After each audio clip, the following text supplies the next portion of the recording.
You found it. Your home for the best content on your favorite team, the Fighting Tigers of LSU. Do us a favor. Subscribe to the channel. Leave your comments below. Be sure to smash that like button.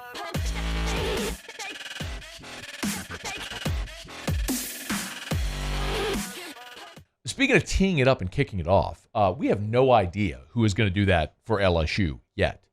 LSU is replacing all of their specials. Long snapper, holder, place kicker, field goal PATs, punter, everybody. Everybody is brand new. And we have not spent nearly enough time talking about it.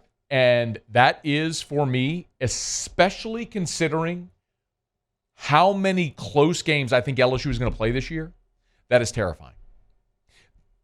The way I phrase it is like this. Let's say LSU's playing Florida State a week from Sunday, and there's 3 seconds left in the game, and LSU's down by 2.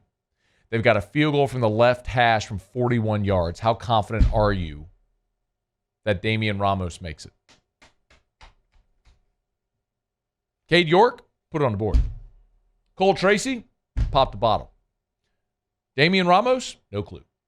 Now, in fairness, I would have said the same thing before the 2018 season. 2017 was a nightmare, y'all. Had Connor Culp and Jack Gonsolin. And Culp was the guy with the big leg from Arizona, really good leg talent. Just you couldn't always bank on it going straight. Gonsolin was a walk-on from Catholic High. Watched him kick a ton in high school. Same. Great leg talent. Just didn't always go straight whenever he put on the purple and gold. So 2017 was objectively a very bad year. And Greg McMahon fixed it. He went and got Cole Tracy. He went and got Cade York. And the last 3 years have been automatic. I don't know that I definitely don't feel the same way. I feel today like I did going into 2018. Shook off of how badly 2017 went and hoping that it would go really well. 2018 ended up being a year where they played a bunch of close games, y'all. We remember the walk-off that Cole Tracy hit against Auburn because it was huge. We forget how many kicks he made against Miami in that opener. In the rain against Mississippi State when drives weren't really sustained, but he just kept pumping them through. Even all the way to the bowl game against UCF. We remember it as a blowout. It finished an 8-point game. UCF rallied late in that ball game and only didn't get close enough because all throughout that game, every time LSU had an opportunity to put points on the board, Cole Tracy was automatic. So, how do you feel about it? I don't know that I feel great. Brian Polian said the same, y'all. I mean, it ain't Cade York walking through the door right now. I think it's really important that we all understand, like, LSU fans, as it relates to kicker, like, you've been spoiled. Like, you know that, right? The last 2 guys have been unbelievable. I mean, I'm watching Cade on television, sent out there for a 55-yarder. He hits the upright, and it's halfway up there. I mean, he was a 4th-round draft pick for a reason. So I think if anybody's got the expectation that, hey, we'll be able to go out and bang a 58-yarder because Cade could do it, I don't think that's fair to the guys in the program. But Damian's got plus leg strength, like 50, 52 yards. We feel good about it. Now, we'll see what happens here in the last week as we finish up the competition. Ramos, and I told you this, by far is the best leg talent. You don't have to be a talent evaluator to notice, but when we had the open practice last week and I went and sat and I watched a full period of the kickers, it is just so obvious. One guy is kicking it at the top of the net every time, and the others are getting it over the crossbar and hitting the bottom of the net. Like, one guy just has a better leg. That's Damian Ramos. 6'2", redshirt freshman, second-year player out of the Baltimore area. He's also a guy during the scrimmage period who missed a 37-yarder left.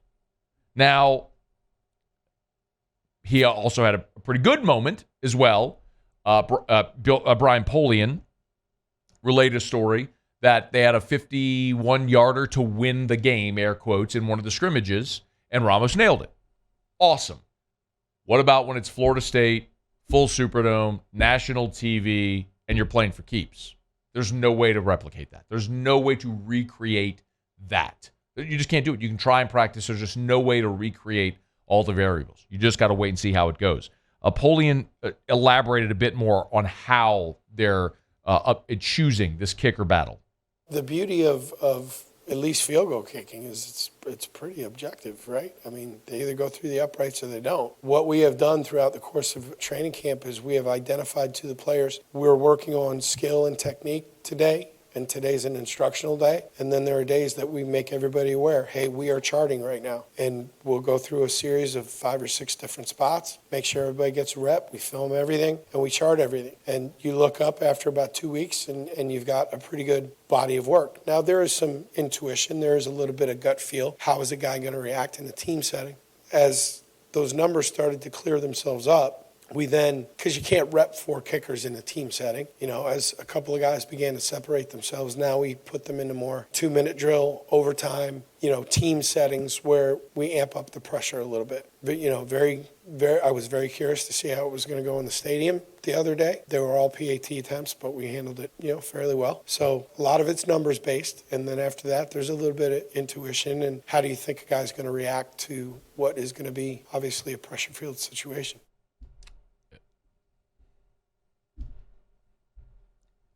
Look, y'all, your long snapper is set. It's Slade Roy, the transfer from East Carolina. Your punter is set. Jay Bramblett, Polian said he's been everything they thought he would be. He's a 3-year starter at Notre Dame. I got no problems with him punting. Awesome. Bramblett's also your holder. And look, Ramos is a right-footed kicker. The other 2 guys, Dybert and Mata, are lefties. So your holder is going to have to hold for lefties and righties, depending on who's out there kicking when it matters. Still don't know who's going to kick off yet, at least not what they've told us. But when you have the opportunity to put points on the board, you got to make it happen. Look, Cole Tracy was perfect inside of 30 in 2018. Inside of 40, he missed 1 kick all year.